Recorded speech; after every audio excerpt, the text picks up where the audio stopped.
Welcome back to Calming Bodies Down. In our last reading, God parted the Red Sea and brought his people to safety, showing his power and faithfulness. Now in Exodus chapters 16 through 18, we see how he provides for them in the wilderness, through food, water, and wisdom. Exodus chapter 16. The whole Israelite community set out from Elim and came to the desert of Sin, between Elim and Sinai, on the 15th day of the second month after they had come out of Egypt. In the desert, the whole community grumbled against Moses and Aaron. The Israelites said to them, "If only we had died by the Lord's hand in Egypt. There we sat around pots of meat and ate all the food we wanted. But you have brought us out into this desert to starve this entire assembly to death." Then the Lord said to Moses, "I will rain down bread from heaven for you. The people are to go out each day and gather enough for that day. In this way I will test them and see whether they will follow my instructions." That evening quail came and covered the camp, and in the morning there was a layer of dew around the camp. When the dew was gone, thin flakes like frost appeared on the desert floor. When the Israelites saw it, they said to each other, "What is it?" For they did not know what it was. Moses said to them, "It is the bread the Lord has given you to eat." The people were to gather as much as they needed, no more, no less. Those who gathered much did not have too much, and those who gathered little did not have too little. Each one gathered just as much as they needed. But some kept part of it until morning, and it was full of maggots and began to smell. On the 6th day they gathered twice as much, 2 omers for each person, and the leaders of the community came and reported this to Moses. He said to them, "This is what the Lord commanded. Tomorrow is to be a day of Sabbath rest, a holy Sabbath to the Lord. So bake what you want to bake and boil what you want to boil. Save whatever is left and keep it until morning." And it did not stink or get maggots in it.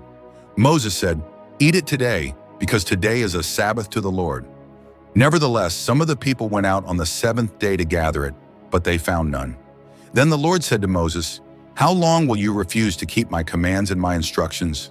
Bear in mind that the Lord has given you the Sabbath." The Israelites ate manna 40 years, until they came to the border of Canaan. Moses said to Aaron, "Take a jar and put an omer of manna in it. Then place it before the Lord to be kept for the generations to come." Exodus chapter 17. The whole Israelite community set out from the desert of Sin, traveling from place to place as the Lord commanded. They camped at Rephidim, but there was no water for the people to drink. So they quarreled with Moses and said, "Give us water to drink." Moses replied, "Why do you quarrel with me? Why do you put the Lord to the test?" But the people were thirsty for water there, and they grumbled against Moses. They said, "Why did you bring us up out of Egypt to make us and our children and livestock die of thirst?" Then Moses cried out to the Lord, "What am I to do with these people? They are almost ready to stone me." The Lord answered Moses, "Go out in front of the people. Take with you some of the elders of Israel, and take in your hand the staff with which you struck the Nile, and go. I will stand there before you by the rock at Horeb. Strike the rock, and water will come out of it for the people to drink." So Moses did this in the sight of the elders of Israel, and he called the place Massa and Meribah, because the Israelites quarreled and tested the Lord, saying, "Is the Lord among us or not?"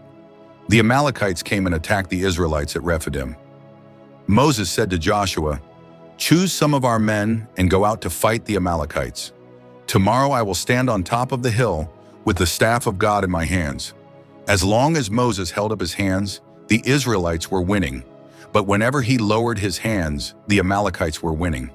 When Moses' hands grew tired, they took a stone and put it under him, and he sat on it.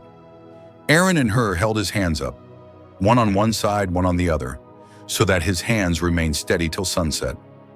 So Joshua overcame the Amalekite army with the sword. Then the Lord said to Moses, "Write this on a scroll as something to be remembered, and make sure that Joshua hears it, because I will completely blot out the name of Amalek from under heaven." Moses built an altar and called it, "The Lord is my banner."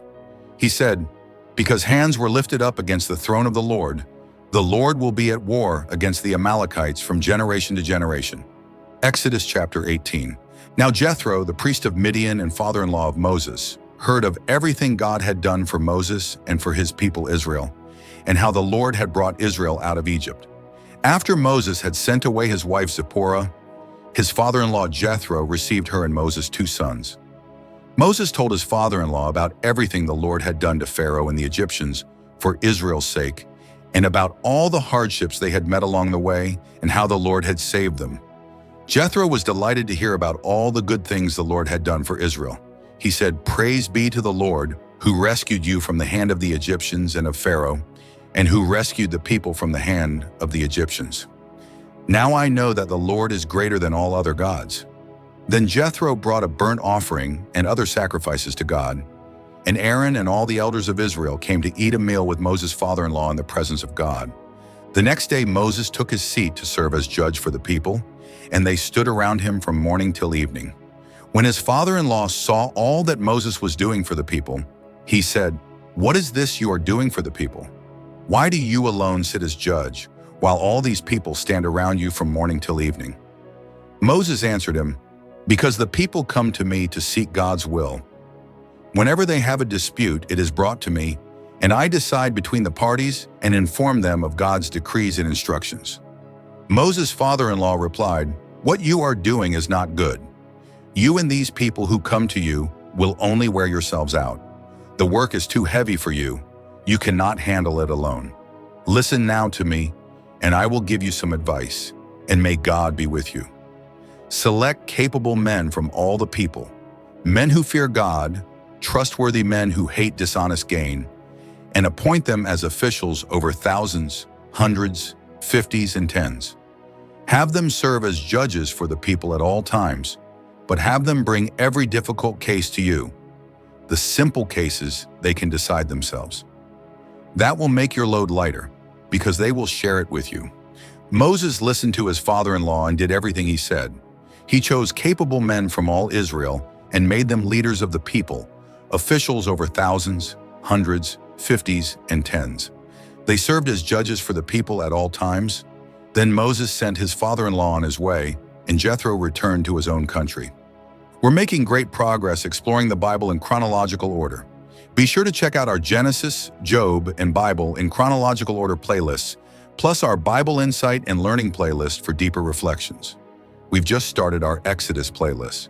This journey is even more meaningful because we're growing together, so feel free to share your insights in the comments. Thank you for listening. If you found this meaningful, consider subscribing and turning on notifications for more chapters. May peace be with you.